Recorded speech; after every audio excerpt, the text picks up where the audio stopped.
Hi, I'd like to walk us through the syllabus together and highlight some very key points that will help you with this course.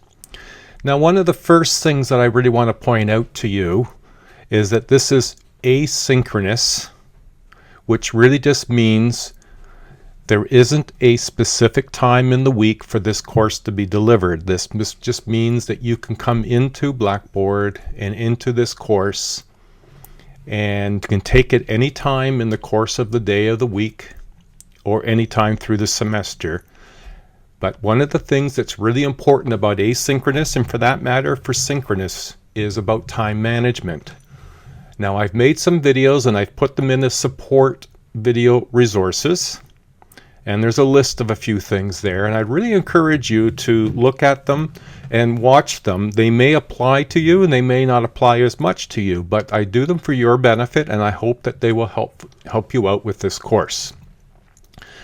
Now, at the bottom, you're going to see access to Blackboard course and a link. Please feel free to go there and check things out.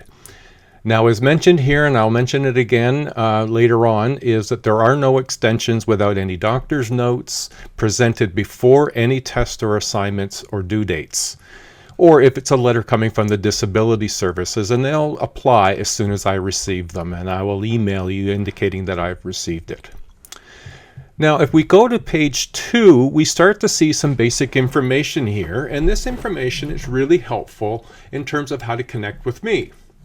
My name is Steve Miller. There's my email at the top, and every email that you send needs to follow the same protocol because I have a lot of students and it's hard to differentiate who's in part of which class. I teach 4 different courses, and so every email should include what course you're in, your first and last name, and some reference to what your question is, but then also fill in the subject. If one of those 3 things don't happen, I don't respond to emails because I can't answer your email if I don't know who you are and what class you're in.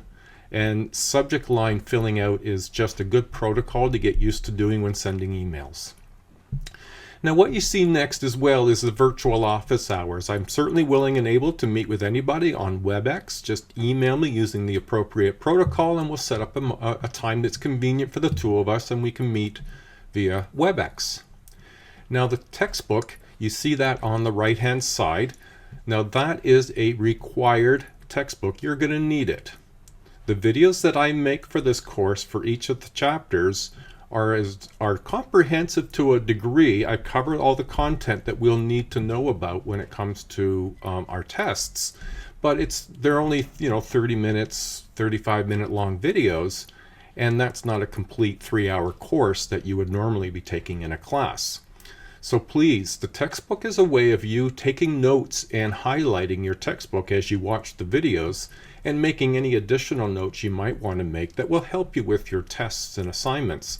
Now, when it comes to test time, you can use your textbook for your test, but if you've never looked at it or don't have it, there's a resource that you don't have available for you during the test. So the textbook is going to be helpful for you to review, mark up, and follow along with the videos that I make. Now, you see at the bottom here, when we start going on a week-to-week expectations, now what I've done with my syllabus is that I've set it up to match your Blackboard shell. When you get into the Blackboard shell, you go to weekly learning, and then each of the folders that will follow will match your syllabus. There will be a folder that's for syllabus and assignment in the journal where you can get your documents and watch this video for the syllabus, and another video that I have for the assignment, and another video for the journal. The other folder that's there is the video support resources, and then it goes week 1, week 2, week 3, right through to week 14, the same as your syllabus does. And so what you'll find in each of the content folders of week 1, week 2 is just what's on your syllabus. Now, one of the things that you can see there in week 1 is Journal 1, or the orientation quiz. Now, that quiz is available in week 1. So if you go into week 1, you'll see orientation quiz, and you'll see it listed in the folder as that this is where it's accessed. You need to watch the orientation video that I've made for this course. And in that video and in the Blackboard shell, you'll find the information you need that when you do the quiz, you should be able to complete that successfully. It's not really meant to be a hard quiz. It's just to make sure that you've watched the video and that you are familiar with what things you should be doing in preparation for taking an online course. Now that particular quiz is available for you to take until the September 24th at 5 p.m. Then that quiz will disappear and you're not able to take it anymore. It is worth 4% of your overall mark. So please take the time to watch the video, the orientation video. It's in the it's in the announcements, and it's in weekly learnings at the top. And by watching that, you can complete the orientation quiz and then carry on with the rest of your material. Now let's go to page 3. And basically what you're getting is a week to week of what we'll be covering. So the first column is which week are we in. The second column is the topic. So what will we be covering and what should you be reading in advance or have prepared so that when you watch the videos that you're familiar with the content. What textbook readings, that's what chapter to look for, and then what is being done online. And so I will post a video for every week. Sometimes there'll be more than one video depending upon the content. And in this particular page, you see colors. Now the colors are representing journals, and every journal has an open and close date.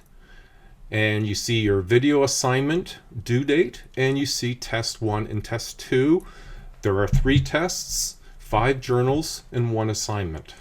And they will be blocked out according to your syllabus. So these are the dates that you really need to put into some sort of a calendar that you'll keep track of things throughout the semester, because once the journals or the test or the assignment is open, and when it goes to the close date, they disappear from your view and you won't see them.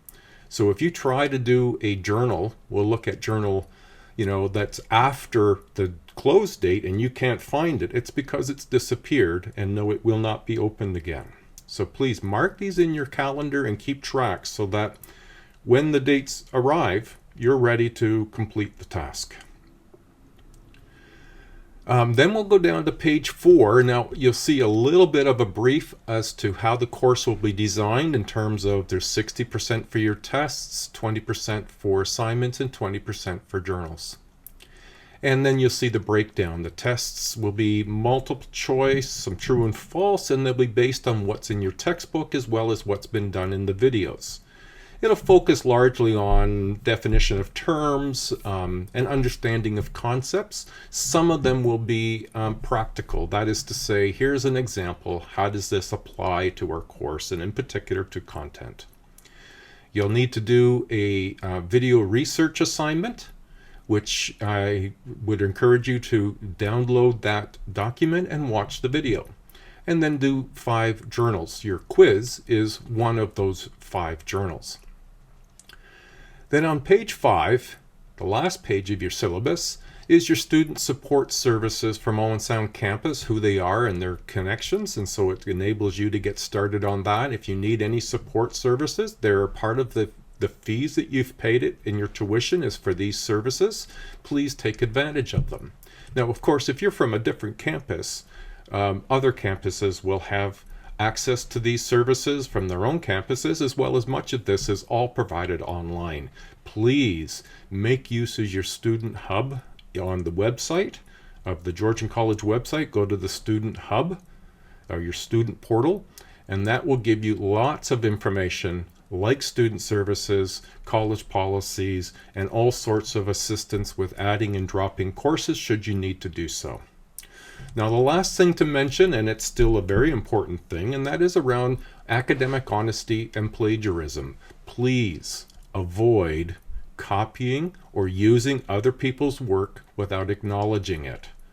So it's very important that you adhere to the academic policies and procedures on this, and we have academic policies and procedures, as you can see above here in the college policies: academic rights and responsibility, academic integrity, and test and examination regulations. And you'll find those links on the Georgian website, both in your student portal and on the website proper.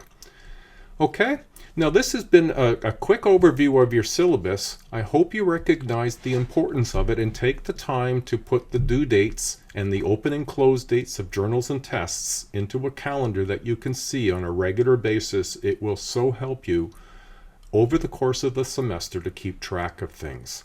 Now, I have also posted, in case you find it useful, a document in Syllabus and Assignments and Journals that is a sample of a way of keeping track of things. So I've put that into Syllabus and Assignments and Journals as well. Okay, well, I hope this is going to be helpful for you. I look forward to this semester, and I hope you gain a lot of insights and information about the course. Enjoy, and I hope to be in touch with some of you all through the semester. Bye now.